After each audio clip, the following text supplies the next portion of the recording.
on YouTube as well and all that? Yep, it Nice. is. Cool. We are live. This is Andrew Cox with Promotional Media. I'm here with Marcellus Wallace, aka Master Chief. If you could please, sir, give us a quick introduction of who you are and where we can all find you. Well, you gave me a nice little intro there. I am the Master Chief as a fighter, Marcellus Wallace. Yes, the real one. Okay, not the movie. Yeah, No trust me. band-aid on the neck. My whole life has been a reference to that movie. But anyway, yeah, I'm the Master Chief and professional MMA fighter. But I go around any organization, really, whether it be MMA, Muay Thai, kickboxing. I've even done dirty boxing. The recent promotion that they've got going on over the years. But I started out as a Muay Thai fighter, transitioned to MMA, got it incorporated with Vigilant MMA as far as my MMA career goes, and helped me set the whole tone for where I'm going for my fighting career. Awesome. Did you say that you did some streaming as well? Oh yes, I'm a streamer. I started getting into content creation as far as streaming platform goes. Now, most of it's not about fighting. I keep my fighting realm in one area, and the streaming realm I stick to my other downtime where I'm just a gamer, because that's what basically where this comes from. Master Chief, that's the little guy right here. Master Chief. I've been playing Halo since I was basically 5. Probably shouldn't have been playing. I'm a 5-year-old playing a rated M game, but Halo was one of those games where it's like it wasn't too bad. And I grew up with it, and it's stuck with me ever since. And everybody would see me like I'm done. It was always after a kids class. We had this little kids area where we had like games in there and stuff like that. There was Xbox set up in there. We had these little tournaments playing like Halo 1v1s, 2v2s, or whatever. We were always scrimmaging out. They'd always see me there, so they would call me the Master Chief. So I kind of just embraced that. That's what they know me by. I did that for my fight name. I think that's awesome, for real. So is that the only game that you stream when you play? No, I pretty much play a lot of FPS games. A lot of the well-known ones like Call of Duty, Fortnite. Sometimes I get back into the other BRs like Apex, Splitgate, and just pretty much I'm down for pretty much any game, just except for those weird like 3D dimensional strategy games. I'm not really into those, stuff like that. But I'm pretty much down for almost anything. What platforms do you stream on, and under what name? So my streaming platform, I go on Twitch, YouTube, and Kick. I just recently got into Kick, and my stream handle is Master Chief MMA. Same handle as my IG, Facebook, and Twitter. I get on all of those. Awesome. So if we could, I like to kind of start with where you were born, kind of like the family structure, the dynamic at home, and then, move into kind of like just good student in the middle school. Not a lot of people do a bunch of stuff in middle school, so if there isn't too much to say, totally fine. Just, what kind of kid were you, and then into high school stuff. Oh, definitely. That's fairly simple. I was a pretty isolated kid, born and raised here in Naples, Florida, raised by a single father, Captain Wallace, who got in the UFC 2-fight veteran. Captain Blaze Wallace got in the UFC, fought twice, and yeah, I've kind of just been born into this fight realm. Me and my brother Malcolm Wallace, who is the current Vigilant MMA 170-pound champion, he currently holds that title for that. So we're just a favorite fighter, by the way. I mean, him and Second Chance are like right up there with me, dude. I don't know much about the fighting industry, but I do know this. I very much enjoy watching the whole really Inferno gym is good, man. But man, dude, the Ronin, he's top dog. I very much enjoy watching him win, dude. Very much. Yeah, he's fully embraced the whole entertainment aspect of the fight game, because that's really what it is. At the end of the day, the way fighting in general has changed, where it's no longer about who's the best of the best. It's become an entertainment. Now you can still work your ass off, put in the work. You put on a good show, which he does all the time. He puts on a masterclass performance every time he goes in. But you give people entertainment. You're an entertaining fighter, and that's what he's fully embraced on doing.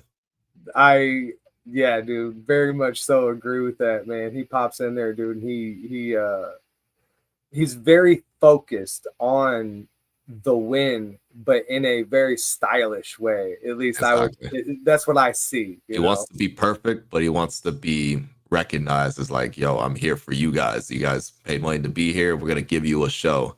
Not just gonna fight and make it where I want to win, but I'm not winning you guys as fans. I want to make it entertaining.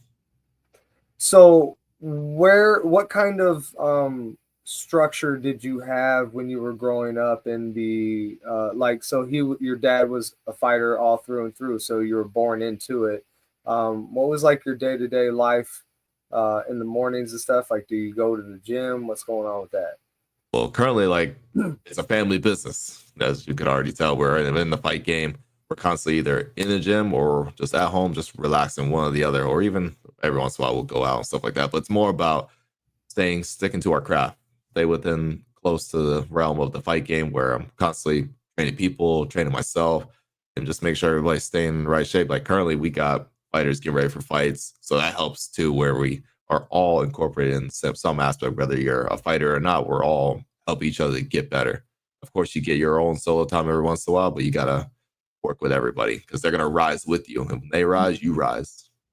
I do very much so agree with teamwork, family dynamic. It's kind of hard to.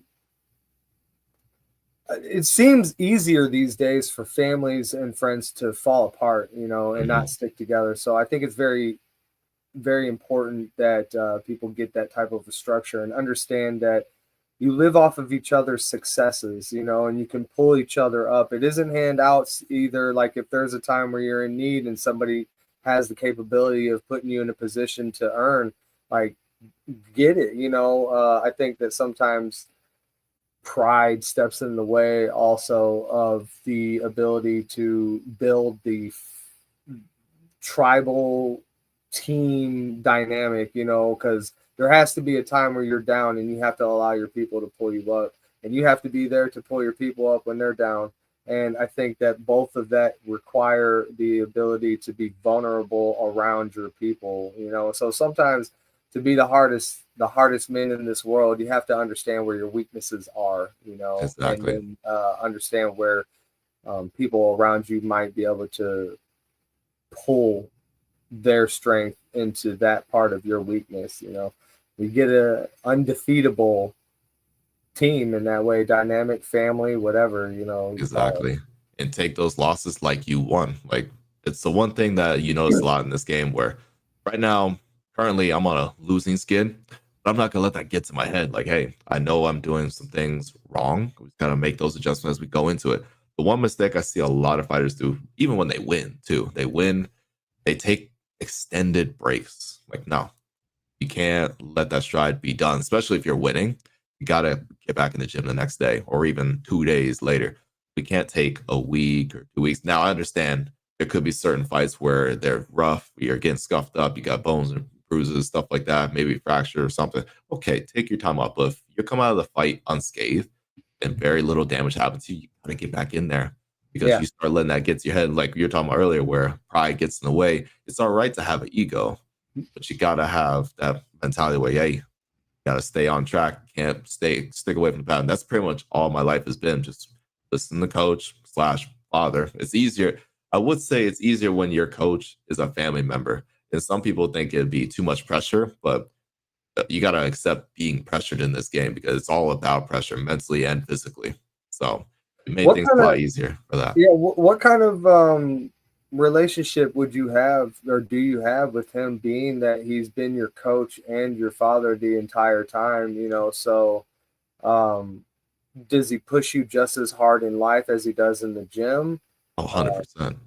100% for sure. But we definitely understand the whole split that we have to have when it comes to being in a gym. And so that's what I was asking. Yeah. Okay. Like so there is a split between dad and coach, but the pressure is the same. Is that, as in, like, in a way, the pressure is the same. Like, he always explains this to everybody, even me and my brother. Like, he's done what he needed to do in the fight game. He's done everything. If anything that happens to us, whether it be in the fight game and all, that's on you.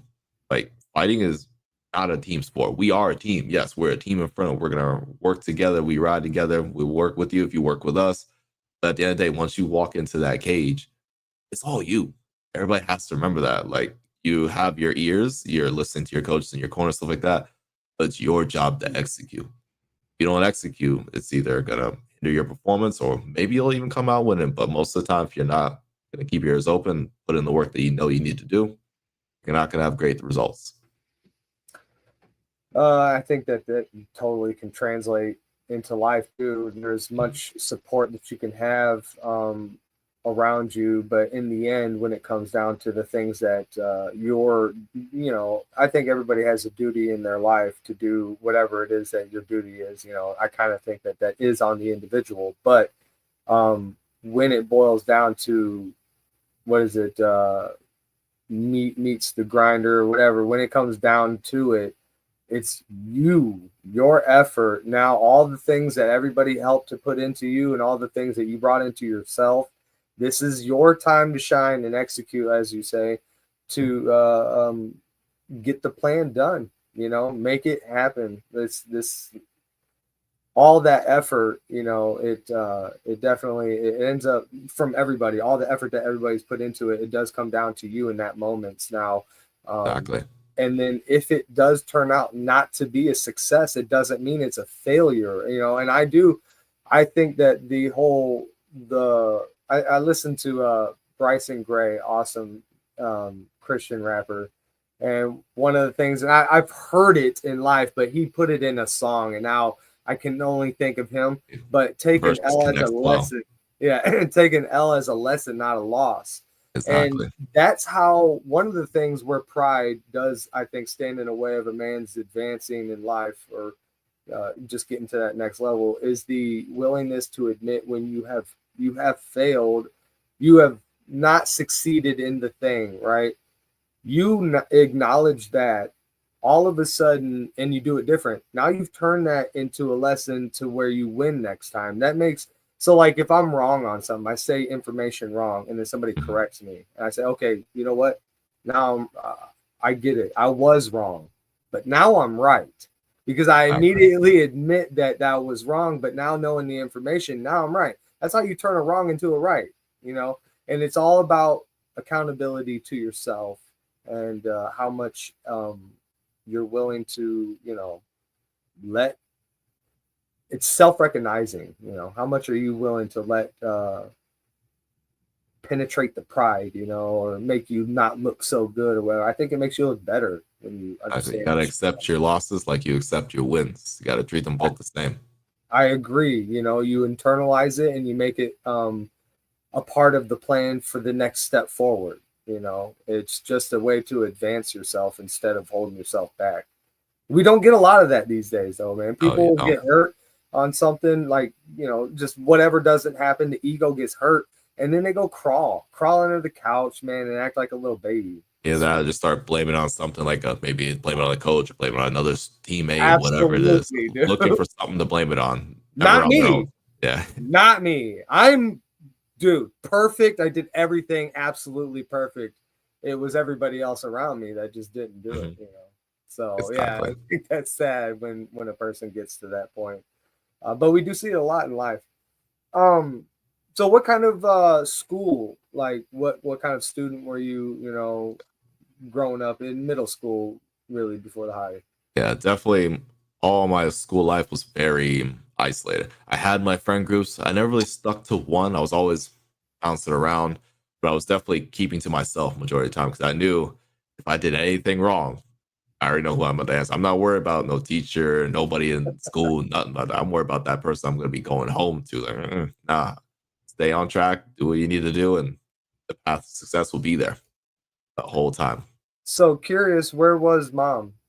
Mom, I actually never met my biological mother. So she split away when I was a baby. Hold on, just wanted to. That is very, very different from anybody to ever hear, like almost ever. Nobody's ever. I don't know if you're about to get into it. How is that? How did you not ever meet your mother, man? That's crazy. Just from what I've known from past stories, from whether it be my father or anybody else that was involved, she was a good woman, but was just not ready. She wasn't ready to be a parent at the time. So I don't blame her for that. Like it happens to almost every family household in this world. Like some people are just not meant to be parents; that they're not ready for it. I didn't never let that bother me because the perfect replacement for me was my grandmother. My grandmother was a big influence because crazy thing is, my father, we have two different opposites. I have a single father parent. He had a single mom parent. So that dynamic was pretty relatable. We understand the circumstances there. So I definitely learned a lot from that lesson there, where he and his three brothers all had one mom, like growing up throughout their entire childhood, majority of their life. And now I'm dealing with the same thing, but except it's my father, not my mother. But of course, she was always there in the background, supporting us, like helping it out. She filled that void. So I never really had an issue thinking about it. Like people always wonder, do you ever have that curiosity to go meet your real mother? No, to be honest with you, because I already have her. Like she's gonna be around for as long as she was. I'm not really thinking about that. She's there. She filled in that void, and it doesn't concern me too much. You ever read or heard of a book, Meditations by Marcus Aurelius? I feel like I've heard of it, but I don't recall. Great dude. I think that any young man, I suggest that book, period. If anybody comes across this, get that book, read it. I think it's fantastic. It gives you a whole different perspective of what a true, I mean, that dude was the ruler, was he a Roman or Greek? I can't remember. I think he might have been Roman later. But anyway, he was super, was it renowned? Like people still hold him to be like a very loving emperor. Loving, caring. Yeah, and one of the things that he says is that a person gets their piety from their grandmother, which is the moral foundation, which usually is God. But I do agree with that, a lot, that my mom was around, but I had a very strong relationship with my grandmother. We did live together, all of us, me, my mom, grandma, and her very young. I think my mom and her brother are like 20 years different or something. We were only like 3-4 years difference, 3.5 years difference. So we grew up kind of like brothers, he's my uncle. So it was weird that my uncle was only a couple years older than me, but we all lived together. And yeah, me and my grandma, she was, man, very impactful and important in my life. I think that a grandma is very, very, it's a blessing to have the multi-generational dynamic in home. Exactly. Really, really good. My grandma made a big impact, not just in my family, but I feel like a lot of people in the Naples community, if you know who she was, like she made a big impact because she was part of Hodges University, and she was the lead director of like what they call it diversity. So she's all about diversity, inclusion, getting all multiple people and cultures around, just including everybody sharing their ideals and stuff like that, and just learning new things from other people, and just very warm and welcoming for everybody to be around. Like she could always be that middle person. Like if everybody needed some problems, some guidance, they'd always go to her. So it didn't really matter what your situation was. She'd be an open mind and give you some type of advice, whatever you needed, stuff like that. Whatever you needed to hear, she would tell you. That's awesome. That was a very important person to have around in the neighborhood or in a community, which again, excuse me, I think that we've lost that type of, there are communities that have people like this, but I think that it used to be very, very common, and now it's rare. It's so rare to have that. It's all about independency this day. Yeah, which I don't think that that's the right way to be, man, because sure, you can survive independently. Absolutely. You could possibly, not even possibly, you could thrive as an independent person for sure.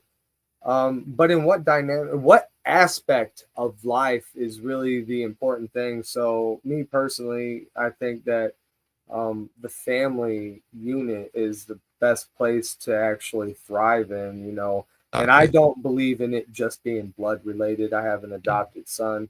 I have family members, Punchline dude. That's my brother. I tattooed him on my body. Oh yeah. So Brandon, that is my family. I family, and I think it's very important to continue to grow each other. I try so hard to push everything that we are involved into, because I think wholeheartedly that we do a great job in every industry of my people. Like whoever my person is, they're like top dog in the industry that they're trying to be in, and I think that's awesome, man. I feel honored to be able to watch everybody grow into this, Exactly. That's exactly how I take it, as far as being in the gym, involved with the other fighters and other students, whether they're trying to be fighters or they're already fighters and they want to keep getting better. that whole inclusion of everybody, like everybody with the same ideals, give them all the right looks. Like I don't treat anybody differently, Jim, whether you're a man, woman, child. Like you give me the respect, I'll give it back to you. And you want to learn something, I'll help you. Show me the attention that you want to get better, I'll help you out, and vice versa. You be helping me out too, because at the same time, I'm not going to grow if I don't help you grow. Because I use that as like my lesson. Like, okay, I see this is going on here. I can fine tune that, and I got to remember that because it keeps my mind sharp. It's one aspect of being a teacher that kind of helps. Like the stuff that you're teaching them kind of just reminds you, like, hey, make sure you're doing that too. So it's good to be a part of that aspect of the game. I agree 100%. I do like the position of not like I like to help people that don't know things. You know, it makes me feel good, really, and it purposeful, right? I like to have purpose in life. I don't think that people maybe are cogs in the machine to just do things, but I think a person really wants to feel needed, you know, and that's why I do think that the family is a good place to first feel needed and then to expand out of that. You know, I do think that you should focus on your interpersonal relationships, things around you, you know, and then try to expand as far as you want to go. I do think that it is very beneficial to step outside of your comfort zone. So if you don't feel too comfortable letting new people in, I think that that's unhealthy. I think that it's okay to open up a little bit and let a few. You gotta grow. Okay. You don't need your circle to be super big, but at least keep it open. It could be some opportunities that you don't want to pass up. For sure, you know, and it could be something that and in my mind, when you say opportunity, I think equal opportunity of like a symbiotic relationship. This person's going to help you guys in that, and you're going to help them in this. And what better, you know, people to involve yourself with than somebody that's going to help you help them help us, right? Exactly.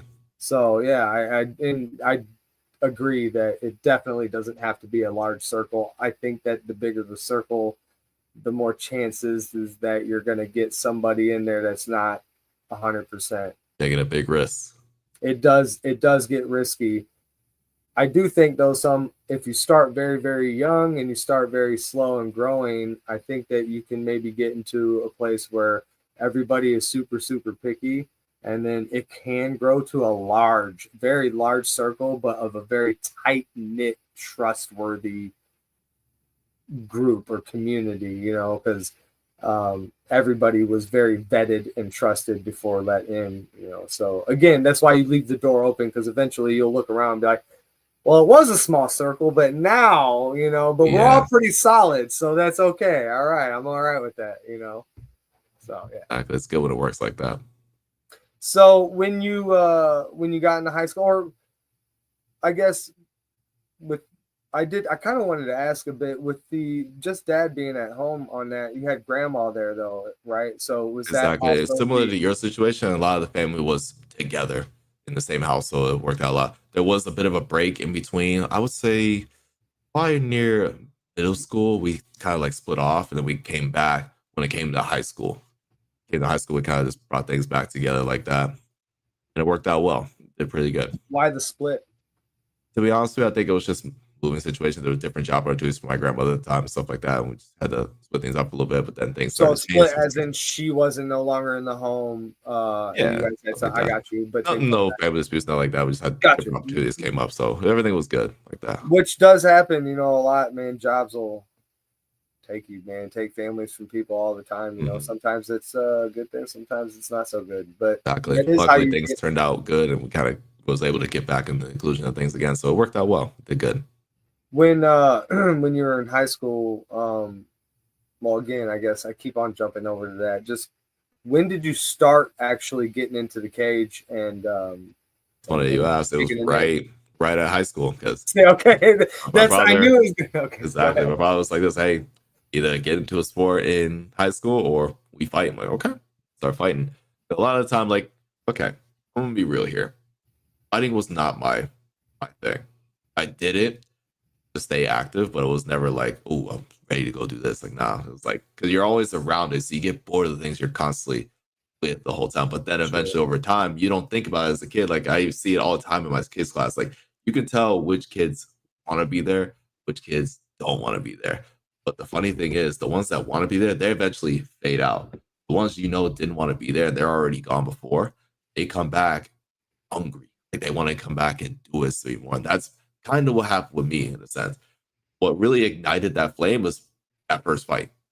You get that drive, that first fight. Of course, you're nervous. Not everything is going your way, but you end up getting a win at the end of it. And you feel that energy of the crowd. They start cheering you on. Like, yeah, okay, I like this rush. This feeling is interesting. So there was that. And then after maybe 1 or 2 fights, I tried to do wrestling. I tried to do wrestling in high school, my sophomore year. Was my career good at that? No. My wrestling career was not that too great on that. So I kind of broke off, and then I started to go back in the Muay Thai again. I took my first loss in Muay Thai. I'm like that's not right. We got to go back, fine tune this. So we did that. Consecutive wins. We got 2 titles in ISKA, state and regional. So definitely say my Muay Thai career after taking that year off helped. Definitely it was a good switch for me. That was all during high school. And once again, stayed isolated, bounced around, kept my close circle like we were talking about before, but definitely a lot of it was more make sure I'm getting what I need done and on from there.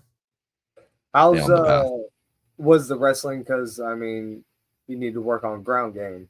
Ground game for sure, 100%. How is it now? Now, definitely better. I didn't get to see my full fight yet, but definitely in the last fight, I definitely noticed like, okay, my grappling has gotten better because I started implementing more of a wrestling style a little bit. Still kept my striking with me, but definitely when there was a moment where I needed to take this guy down, I did that. I'd find my trips. And normally I don't look for those things. I'm either just trying to lock him down, just relax here and not do anything, but learning, and you learn more from your losses.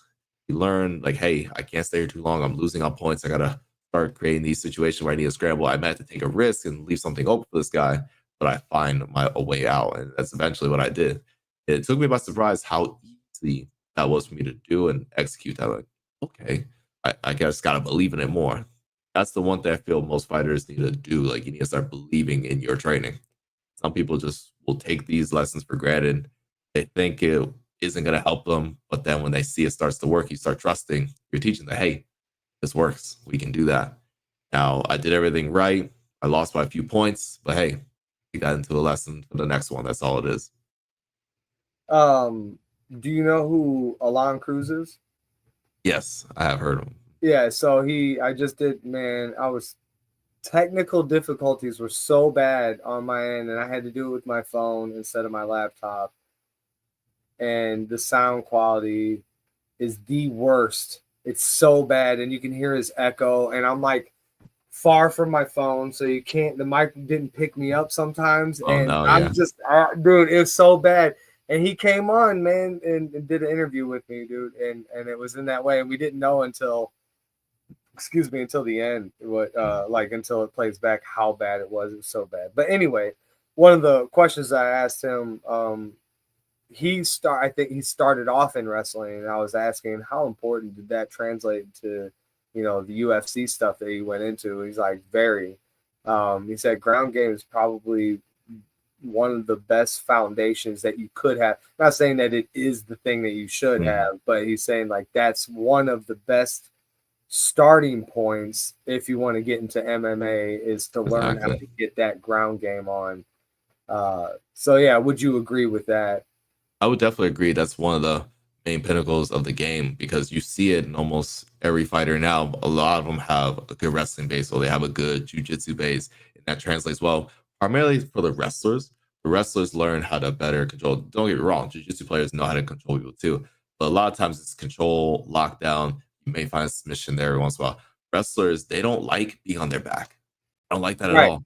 He said that. He actually said, he's like, it was really weird having that train to start off in this position. Like, that is weird to welcome it. Yeah, because they train so much, and you're like, hey, you need to get off your back. If you stay it's like 3 seconds, I believe, you stay on your back, and it's like, boom. You can't do anything. So you gotta make sure they're good at scrambling. Wrestlers are really good at scrambling, chain wrestling. They know how to get out of positions. That makes sense. Not too long, yeah. Yeah, okay. Whereas jiu-jitsu people will be more comfortable in those bad situations. And a lot of times it could work in their favor. Like me, for example, I've had few situations where I'm in danger, but I found a way to make it work for me, or where I find so much, or find a way to get out. But most of the time, if you stay there too long, it's not you being threatened by them ground and pounding you or trying to submit you. It's control time. Control time, because they give you so many points for control time, especially if you're the one on top. And it looks better for the judges. They see the guy laying on top of you, and maybe they're scoring a few four punches, stuff like that. Maybe even attempting some submissions on top. It looks better for them, and the crowd is resonating off of that every once in a while. Whether they're booing or they appreciate it because they see the guy trying to finish you while they're on top. So it doesn't look good in your favor if you're on your back majority of the time. When you were not in the gym, not at school, doing these things, what was your after hours type activities like with friends and stuff? Friends and stuff, well, that's another thing. Like, I probably used the word a lot, isolation. A lot of me was very isolated. Every once in a while, maybe I'll break off and go meet up with some friends. Most of the time, maybe like I call him my cousin brother, Jonas. Well, then I'll go meet up with him, my cousin Jonas. He's basically brother. The funny thing with him, we were born the same year and 2 weeks away from each other, really.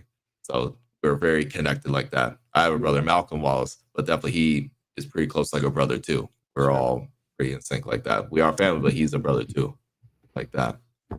But other than that, I never really broke off. Really, I had no desire to really go out of my way. I kind of just kept isolated with myself and made sure I just did everything I needed to do right in home and move on from there and have better success for myself.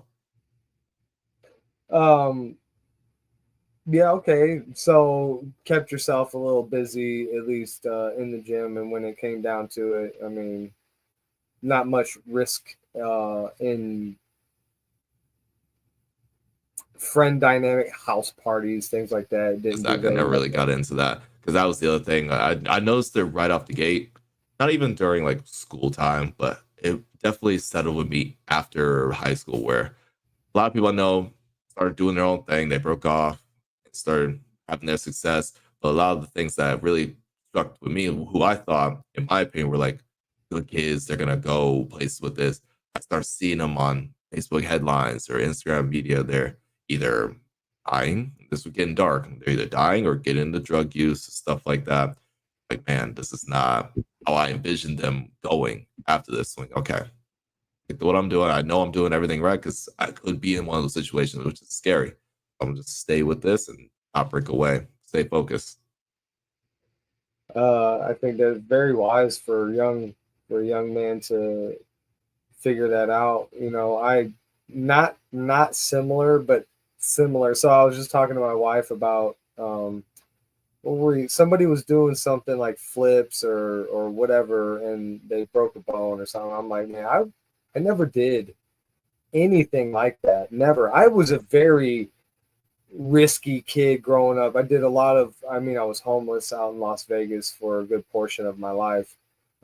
So risk was involved with different things to try and feed myself, stuff like that.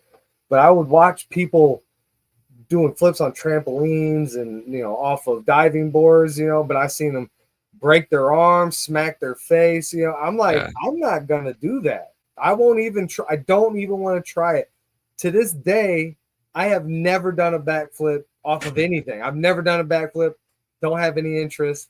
You know who I like, or you know what I like? I like to watch your brother do a backflip after when he wins. I'm like, oh yeah, that's cool because I can't do that. Yeah. That's risky. Shout out to Yusmil Torres for helping him get in that part of his aspect of his game where he loves to do his somersaults, backflips. And he has told me a few things he wants to try out as like his intro or outro. Like, okay, calm down, buddy. Maybe not do that. But no, he's definitely an athlete in that aspect because between me and him, he's gotten more involved in all aspects. Almost between me and him, he's probably gotten to almost every sport where I just stuck with fighting. Like, I'm not your typical dude where I could go play basketball and make it look good or football or soccer. I never got into those things. But him, because of of course, me and him are similar with split households, but at least he knows his biological mother, he knows his father. A lot of things he did for like other sports was with his mom, stuff like that. The fighting was with pops. So the dynamic was a bit different between me and him. The whole different worldview that we got going on. Of course, we're friends, like we're brothers, keep things close, we're cool with each other, but we're completely different people. Very Well, different. We sure, come different in yeah. life. The house didn't raise a monolith. No, yeah, It exactly. was different. We never really tried to like step on each other's toes. We kind of just kept to ourselves. We were cool, but it's more like, okay, we're gonna keep doing our thing together, but I'm on my path, you're on your path. We try our best to make sure we help each other too. Makes sense. That makes sense. Um, yeah, do you guys train together all the time? Oh yeah. Do Yeah, you we train together spar? all the time. I did have where after this last fight, I took like a week and a half off just to kind of heal off a little bit. And now I just started getting to the serious training yesterday, getting back into it today. I'll be back in at 6-2 for my first training for that too. But of course, I got teaching I got before that. But yeah, we definitely work together. We know what to do. Like we never really have that beef with each other because we grew up doing the exact same thing. We know what to do. It's never like any animosity like that. We're just keeping it our cool and just flowing with each other that way. People are always like, man, you guys never shout at each other. Like, no, because we've done this for so long. We know how to control ourselves. Whenever you see us lash out, it's because somebody doesn't know what they're doing. Like, hey, calm down. Like, help you out. If you don't calm, I'm gonna help you calm down. That's what happens. So yeah, makes sense too. Do you guys, without animosity, do you guys spar Yeah, in the you guys? So exactly. actual sparring though. Actual sparring rounds, stuff like that. When you spar, are you going full force on hits, or do we do like half? Depends on what the premise of the training is. Okay, maybe he just said, hey, light spar, do this, stuff like that. Or hey, pick it up a little bit, stuff like that. Of course, light sparring can eventually be risen up, but you don't really ever see, like, at least between me and him and maybe some other fighters, we know how to control that. We wouldn't try that unless somebody that's what we would call civilians in the class. Like, nah, we're not going to try that with you because you're going to either hurt yourself or I'm going to hurt myself because you're doing something ridiculous. Like, no, I'm not going to do that. I'm going to keep my cool, let you be crazy and expose you with just little stuff. Now we can pick it up back and forth. So once we get our reads, like, okay, we're doing that. Okay, we're gonna pick it up. But it never gets to the point where like button heads, something like that. We're just chill. We know what we're doing. That's cool. I'll if you guys were to get into it, who do you think would win? I'm gonna go be the smart man and say this is even money. You know? Okay, Because like it's but like I mentioned before, we know each other too much. same. We know Yeah, our own habits. Like we know what I know what he's good at. He knows what I'm good at. We're doing my best to make sure we don't let the other guy do what they're good at. But it's always gonna be canceled out every time. We're just gonna keep canceling each other over the time. it'll go to the fight cards, and I guess it'll just be whoever the judge was entertained by best at that moment. You know, Exactly. Yeah. You'd have to the, leave it to somebody to spectate on the outside for because between me and him, we're never gonna be like, oh, I'm better than him in this, I better got than it. that. There's so many things that we're good at between each other, but that will just cancel each other too many times. So I used to be a door guy. You know, I hate using the word bouncer because I'm a very small individual. You know, I'm not very intimidating, but I've had the threat. It's like when somebody start when you're talking to a person that would most definitely, you know, like in a fair fight, if I didn't have mace or my baton or something, he'd probably take me square it off. Like you look at me like, yeah, all right. If I square off, maybe, you know. But that's the wise man in me saying, of course, I know there can be damage there. It is wise not to say that immediately I'm going to be the victor. That's just a stupid thing. I think that kind of is dumb to kind of go into any really fight or situation just to think that the outcome 100% is always going to be in your favor. That's just stupidity. Always hope and expect victory, but know, of course, the chance of it not being all the way, you know, it's there. It's always there. It's just Exactly. always You can say it logically for the possible. people and convince them, like, hey, we're gonna sell this and say I can do this to somebody. I'm gonna take you out in one round. But of course, we're always gonna keep that in the back of our mind. Like, as much as I want to get rid of you in one round, I got to be ready for those other two rounds, whatever I can to make sure I get that Yes. victory. I'll try my best to hurry up and get rid of you round one. Of course. Right. Right. For real. You know, it's sometimes on that specific situation, some people don't go down very easy, even though they're chumps and you know that like the skill level isn't there, but the quit isn't there either Exactly. sometimes. So, and if you can take a hit to the head, some dumb people can really take hits to the head, and not really Exactly. go down. So, yeah, you have that plan, and I'm gonna knock you out easy, and you go up against a brick wall. That's like, okay, well, maybe it wasn't so easy to take you down, but remember that is the possibility, of course. Yeah, well, you mentioned the first fight is kind of, when it sealed the deal, you're very nervous, all this. What was what was your first fight, and how did it end? First fight, most of my Muay Thai career as a kid, because at the time, even for my brother too, it was very hard to get a fight going because one, most of the people in Florida know who Crafton Wallace is. So when they hear he's got a kid and you want You're to like, I don't that's want they to go be mess like, with that, no, dude. they don't want What? to do that. So when I Yeah. finally got one, it was definitely a different experience. It was a surreal experience where we get in there. Definitely was the nerves were settling in. I think the whole time I was crying the whole time because first time really ever getting hit at 100%. Of course, the training environment is controlled where we're at in the train. No one's really trying to blast you. So when I got hit once, I'm like hitting with pure anger, but I'm like crying at the same time. Like, what's going on? Like, why am I getting hit? Why am I doing this? But then you start push through and you start hearing, you learn this thing when you're fighting that you can easily tunnel out the noise and select your hearing. Like you can hear your coaches and whoever's trying to core you outside of whatever's going on with the crowd. They're either booing you or cheering you on. You can kind of block that out once you get into the cage or ring, whatever you're doing, longer periods of time. I started to notice that in the first fight, like, okay, I can hear you really well. Like after getting rung once, like, oh, okay. So you start ringing, you start hearing them, like, okay, we got this. We can do it. And when you're talking about listening to them, the information that they're trying to convey to say, hey, button up this way, swing on his left, he's dropping it or something like that. Exactly. I got you. There's where teamwork again comes into play, like very good teamwork, but it's on you to execute it. The information is coming. What are you going to do with And it? you have to be open to being coached. That's the Right. biggest thing.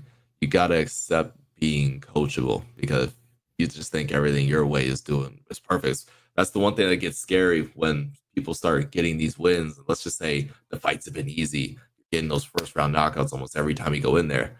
It's less motivating for you to go out there back in the gym and start training because you feel like you've done everything. You know what you're doing. I don't really need to train. But then when you suffer your first loss, you either completely branch away from the game at all, or it just takes you longer to get back into the gym and start listening to people again. That's like that. I have met one person that I can think of through Vigilant that had such a closed down mind and thought he was top dog, and then he quit. It was Darius or Demarcus. Darius, was it Demarcus?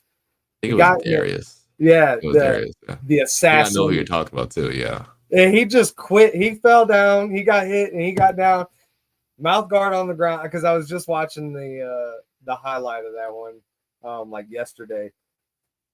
Mouth guard is on the ground, and the referee picks it up, and he's trying to hand it to him, and Ah, he's like, nah, just he's like, keep it. I don't even want it. And dude, the whole time we were with him, man, he was just so cocky, dude. We went into the restaurant. He immediately told this waitress, he's like, yeah, what's up? Yeah, I'm gonna win tonight or tomorrow, blah blah. And then he went and he ordered a couple shots and he ordered fried food. And we're sitting here like, dude, he said, nah, I'm Italian, or my grandma's Italian. She's from Sicily. All right. So I can do this. That's what he said, dude. that reminds me of something. Like I think it was the last Fort Myers show. I think it was the first fight on the card, and we were at the fighter meeting.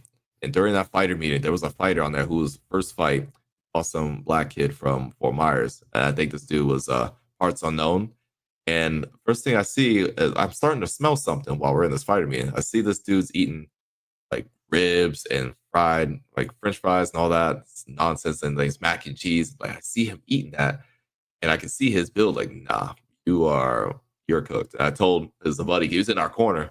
This guy, whoever he was fighting, he was in our locker room. Like, yo, attack that body early. Yeah, That dude's gonna you throw up nail that fast. gut, Like, dude. yeah, Get he was him doing that the whole in that time. Hey, gut. listen, like there you go. He did it. And The he only ever wins. time I ever did see something like that was from my own teammate, Alberto Abdon. Oh Now, yeah, I like similar him, dude. situation. Similar situation. He's the first guy on the card, right? And there's this barbecue place that's right next to the place. So he does the exact same thing. Like probably a few months before this fight that recently happened for Myers. He gets the mac and cheese and fried chicken and french fries, all that. He still won. Still won, but Oh, definitely we go back into the locker room. he There's that was bathroom up sluggish. there, throwing up the whole Oh time. yeah, of Yep. course. Yeah, there it Yeah, like, yeah. is. Who told you to eat that hour for the fight, Right. buddy? Come on, man. You got to be better than that. You Yeah. got to. You got to. Everybody That's learns at some point. right. Hey, I bet you a lesson learned for sure on him. Oh yeah. I don't know about the other guy, I don't know about that just because I Yeah. don't know, but I'm sure that Alberto, yeah, dude, he's solid, dude. I like Yeah, he him. put on a good performance that one too. Beat him twice. Beat him twice, and then he took out I forgot this kid's name, but I see him all the time at the events in the third fight. And it was the event where the fights were in a gym. Fights were in a gym, and it was out there in kind of near the Ocala. I don't think it was Ocala, but it was kind of before that. I can't remember what it was, but it was like a last minute. I remember it was supposed to be at some. I think it was supposed to be a banquet, but then it got changed to the gym. Oh, Yeah, yeah, dude, because the venue, dude. I mean, like I think they charged him, and then he had to get his money back. He couldn't even get in there. Yeah, I can't. What was that venue, dude? Anyway, it wasn't clear. No, I don't remember, but I do remember that was it was a big debacle that he had to yeah, scramble on with venues there. that was a pretty wild situation. But still, we put on performance. We did the work, and then Yeah, that like okay. always. That's another funny story about Berto. Had to clip his nails before walking in there.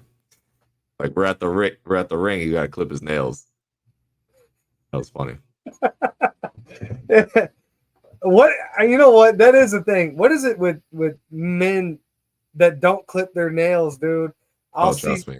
I'll see videos all the time, man. Like on TikTok or something. Somebody will be selling something and they'll be zooming in on the thing and they're holding it, and I'll be like, man, clip your nails. Yeah. And often they'll be like, oh yeah, you're right. I should clip them. Yeah, dude. How do Yeah, I'll you're be looking up. I'll selling? be looking, especially in grappling days in the gym. I see a bunch of scraps. I'm like, yo, why am I getting so scratched up? But I look at the people I'm pairing up, like, yo, you need to clip your nails. Like, don't come in here doing all that. You got to clip your nails. What and two? Would it not be very uncomfortable in the glove? Does that not get uncomfortable when you're No, if anything, for the glove, I feel like you're just doing damage to the to the glove. You're inside just of it? Sure. doing damage. It's not really hurting you, but you're doing damage to the glove. You're gonna lose all that you're wearing and tearing. Right. I was thinking that when I bend my fingernail, when it bends like backwards, it hurts, So, but yeah, when you're like this, it's closed. So I could say it's just, damaging the inside of the glove for sure. Exactly. Yeah, that's funny, man.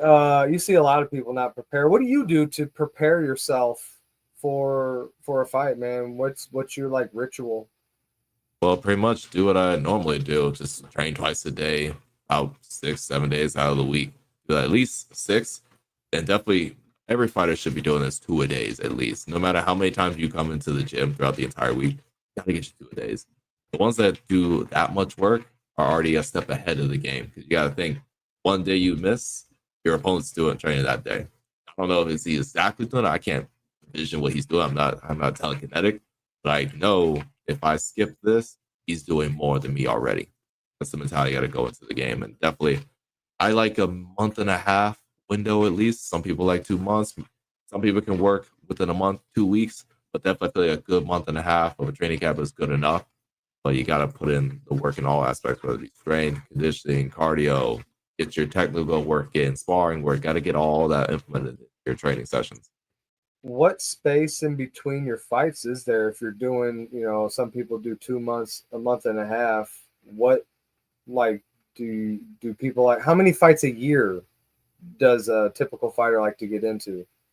Definitely, as it always depends on how the fight goes. I always take it like that. Okay, this was an easy fight. Let's go take this fight in 2 weeks, or maybe nothing happens from that. We can go straight into another month and a half, 2 months.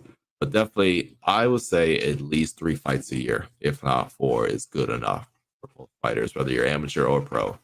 As many as you can until your body says, "Hey, calm down a little bit. We got to take a little bit more time off." Like right now, we we had the fight in March with Dirty Boxing. We had the XFC fight in June.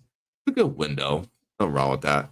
But now going off with this back to back loss, okay, let's rehabilitate, time off, cool the head, and start fine tuning everything we want to do. Because I want to go into my next performance a completely different person. I don't want to be with the same skill set because that time window, some people can excel, but not everybody does. I want to take more time and make sure I'm sharpening up with my striking, sharpening up with my grappling, hit harder, be faster, up the gas tank a little bit. I'm going to be a completely different fighter going into this next performance. And hopefully, from what I'm hearing with Brandon, things go well. You might see me work something out with him by the end of this year. That, that yeah. I'll let Brandon tell everybody about that. But me and him have been talking about something, and I'm gonna let him pull the beans on that. Cool. I won't say anything. That cool. So I like that, man. Thanks for the tip though too. That's cool. When you say a little more on the gas tank move, this is obviously the endurance that you're referencing. How that in my mind, when you're saying like training camp, you already know how to strike. You know, of course, you want to build the muscle up. You want to get energy going. When you're really in there focusing at that point, is that trying to build up more endurance, the ability to take, and still dish out? 100%. You have to redline yourself. If you're not redlining in a gym, you're gonna crash and burn in the fight. And I feel like that was one of the main things in my last fight where I redlined when I went for. There's a picture where you see me going for 2 chokes. I went for a naked choke twice, and the second one is what cooked me the most because I felt him slipping. I could hear him like gasping for air. So I'm just spending it. I know the right thing to do was to switch over the mount, but I felt him slipping that whole time. I could hear him like going to sleep. I could see his eyes going up. Like, yo, I'm not letting go. Like, I need him to go. But then eventually got to the point where he just had the willpower and pushed through it, and he got out of it. So I gave him that. So that was definitely something that took most of that. Like my arms are cooked. Definitely not punch a little bit. Spending all that on defense, throw more kicks. Try to get him back down to the ground, shut him down, get him as tired as me. Whatever you can. That's where the fight IQ has to kick in. Like you know your gas. Start relying on your technique and do your best to kind of win these rounds however way you can. So endurance, very, very important, which, you know, anybody who might not understand fighting, they might not know that. But I will say, yeah, that is the thing, you know, because here it is again, like we were mentioning, the wanting to knock out in the first round, you know, but you got to prepare for that other two, you know, and exactly.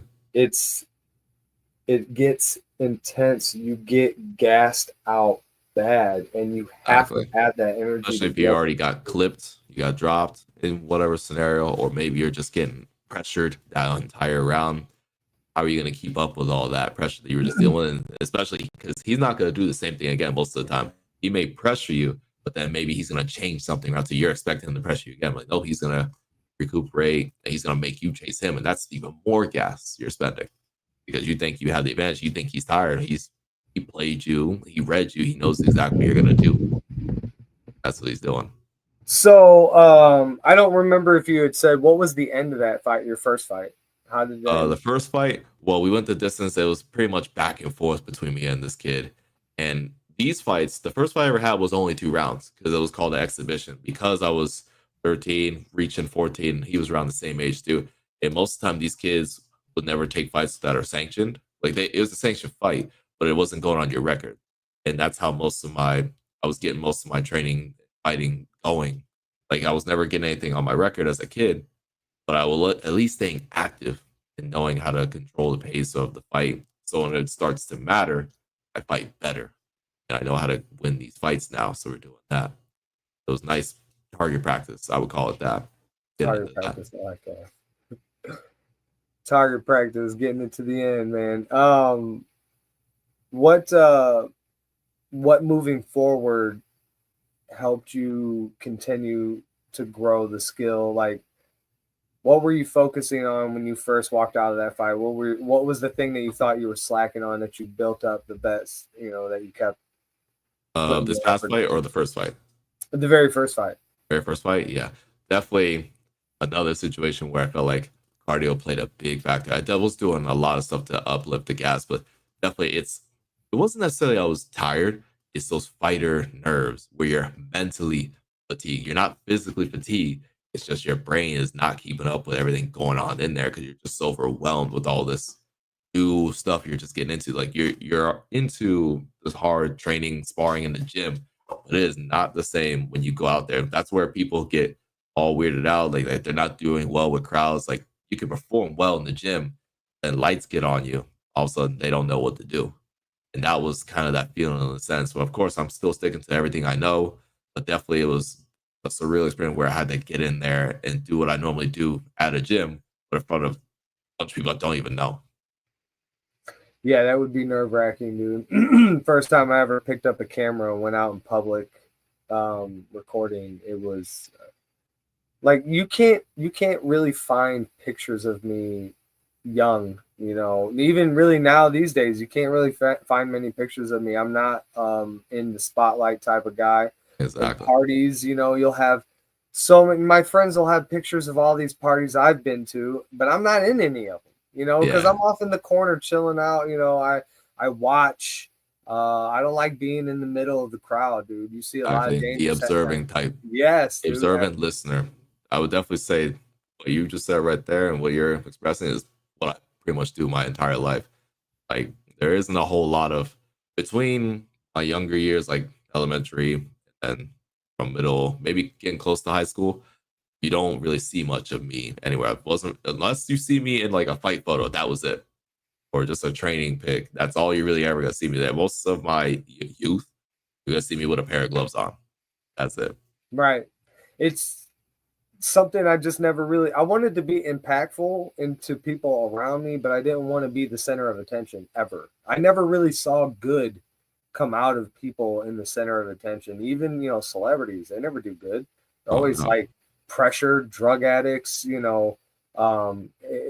terrible people. Like it's not conducive of a thriving, happy life. It didn't seem. Now, of course, there are some people that can probably handle it and do it just fine. I mean, not even could. There are people that do it and that are just totally fine.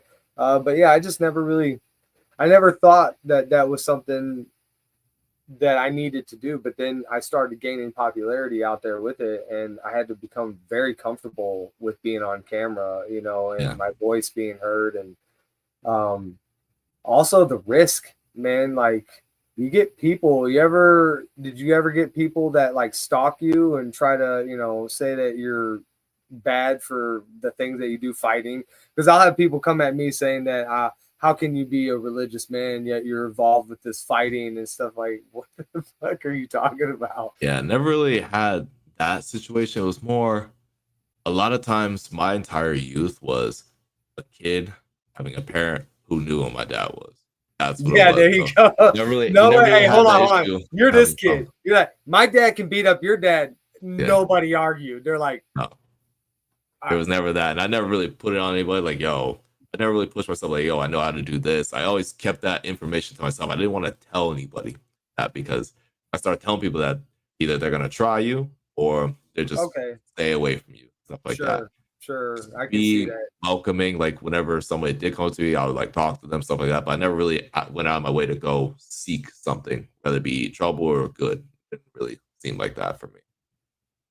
Um, Now what type of attention are you, not what type are you trying to be better for the masses to see as well? Are you okay now with possible fame and growth into it? Yeah, definitely over time, as the more you get into this game, even other aspects of my life, it definitely seems like the way you want to get recognized these days, you gotta be put yourself out there. You gotta be comfortable with doing those type of things, stuff like this, social media posting, stuff like that. You gotta get comfortable doing that. But actually, you can go do those things, but you gotta do them on your own too. Like I have this platform. I'm in my studio where I do most of my streaming stuff like that.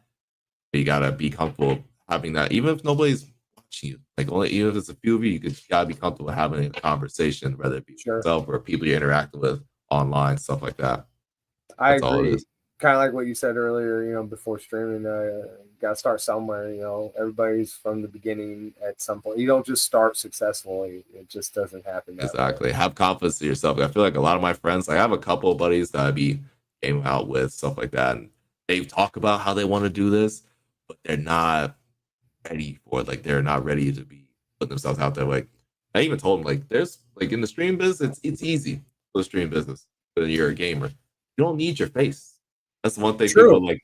They're afraid of their own appearance being put out there. They're No, afraid I of don't. being judged. Like you don't even need the face cam. No. There's a lot of good streamers out there in this world that don't have a face cam. They A maybe lot. never reveal themselves like 10, 20 years later. My kids, dude, they watch people like that, man. My grown kids. Most definitely, dude. They watch both people who do show their Exactly. face and people who don't. It didn't matter to them. They just wanted the game tips, and they like the personal commentary. So if you're Exactly. personable, in that way, or you know what you're talking about, at least, you're good. That, yeah, totally. I will say there is always this risk, and if you haven't experienced it yet, hopefully you don't. But I mean, chances are, man, you probably will. But getting doxxed, do you know what doxing Oh is? yeah, definitely. Yeah, I had so a buddy getting of mine, like literally last year, that happened to him. The problem they was you don't do what my friend did. Don't talk so harshly to a lot of these people online. Like, careful what you say. And that's the other problem with most of my friends. Like, yo, I tell you right now, if you ever got in streaming, you'd have to change your whole dialogue because you were just not good for the online service. You would be, no one would listen to you. Like, you gotta change some things a little bit. You don't have to change completely. Maybe just don't use this word for this or whatever yeah, and that. Like, pull yeah, it back some. pull it back a little bit. Just relax. Yeah, for sure, man. I am a very, very strong type of personality. This is me pulling it back big time right now. I mean, I learned because TOS is very strict with Exactly. certain The things that you do. algorithm of it Yes, all. it does not like a lot. It doesn't like a lot of things a lot. So yeah, if you really want to get pushed into the algorithm, yeah, you got to adhere to it. And a lot of the time, it's probably going to go kind of against somebody who's strong opinionated like that. Just you Yeah. got to pull it back a bit or articulate what you want to say just a little differently. Just a little bit, yeah. Yeah. But yeah, trolls, man, they doxed me many times. They tried to get my wife fired from her job. They doxed her, my mom. They still do to this day. Oh, I'm of not course. even an auditor anymore. Like I don't have like a big presence, and they're still coming at me, dude. Like it's course. insane. And it goes to show a person's success can be measured by their enemies. I forgot who said that. But it's a quote that I've heard that phrase before. I just can't remember who said that. but a man's success it can be measured by the enemies that he keeps or something like that. But it really does show how popular I was because I'm gone. I'm like on my positive side, all erased. You Google my old stuff, like you Google my name, STC Media or whatever, and it'll pop up all the videos of people who have done videos of my videos. One of them being Lackluster, which is actually on the First Amendment auditor's side. Usually I don't know if he's really on his side. He just kind of breaks it all down logically. I don't know if you heard of him, but he did a video of mine too. He was pretty cool individual though. But anyway, point is, yeah, if you get into it, you got to get comfortable with also people coming out of nowhere and hating you for no reason. Exactly. It's no reason, but you can have a little interaction with them. For me, whenever somebody does it, I have fun with it. I'm not gonna I don't know who you are. I don't know you personally. I'm not gonna take full on offense. I feel like a lot of people take it too far. Like, I don't it know hurts. you. Like, relax. Like, it's not gonna hurt me. Right. I know in reality what's gonna happen if I ever do see you. It's not gonna happen. Right. Yeah. No joke. So No. take it. One of the things there's comments like people will leave, and it's not always definitive that it could be you because they'll comment on your video and they'll say he's this, and I'll just be like, yeah, he is like that, man. Thanks for your support. I appreciate you. I'll flip them. So many times they'll message back, they're like, I was talking about you, and you can tell like they're like, no, that was you I was talking about. Of course. No, what? That was me. The Oh Uno man, reverse card on them. Like, yep, I got yeah, you. it's reversing. I like that. Yeah, no joke though. Yeah, it's good. You flip it, have fun with it. You know, try not to get so aggressively back. You know, you're just gonna trigger I'll just the take it out in the bag cycle. when I'm thinking about it. I'm like, okay, I remember what you just said. I'm gonna take it out in this bag or somebody in the gym. Right. Yeah. There you go. If it feels that way, you Yeah, know. exactly. Yeah, for That's sure. never the case. Yeah, I know, right? It's laughable. All right, man. Well, we approached the hour, dude. I do appreciate, man. yeah. Uh, Appreciate you having me here, man. This was fun. yeah, dude. If we could kind of end it with where are you now in your career? You say you just had the a loss on your last fight, so you are now double training hard to Yeah, prevent this definitely put again. it in the work many times I So can. Staying on the fight biz. I'm also staying active on my streaming platform, stuff like that. I just recently, yesterday, got verification to where I can start getting accepting subs on Kick. Like I stream on Kick, Twitch, and YouTube. Right now, Kick has allowed me to make revenue on their platform, so this is cool. So I just started getting into that. Nice support from anybody watching on that. It'd be dope. Do all that. yeah, so one last time too on that, you're streaming on there. How can they find you? What do they type up to find you You on type Kick? up All that. Master Chief MMA. My same handle is my Instagram, Facebook, Twitter. Master Chief MMA on Twitch, Kick, and YouTube. You can find Cool. more on YouTube. You can find more than just my streaming. You'll see maybe some clips of me and my fight games, stuff like that. See a lot more stuff on YouTube, so it's cool. Awesome. Also, someday in the future, I would love to have you back on, man, and kind of continue on a conversation if that's For sure, okay. yeah, definitely. I'll be open to that. Very much appreciated, sir. Again, thank you so much for your time.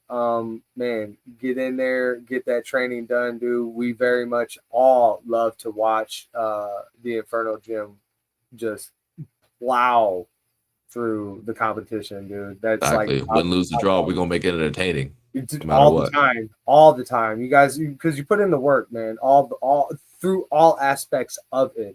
Your training to the promoting to the to the time in the cage, like to the fight time, man. And you know, it's good to have personable people in the cage showing us that there's a little bit of showmanship in victory as well. You know, you Exactly. guys can get it done. So yeah, one last time, man. Thank you so much for being on here, and from everybody else, we all thank you, man. And Thank you guys for watching. yeah, Thank you for having me get here. it done. Yeah, of course, man. Of course, guys. Again,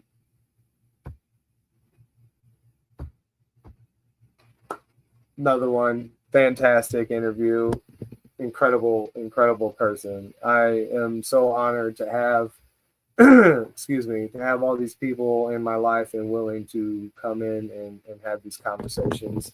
I'm very appreciative of all of you who come across these videos and continue to show us support.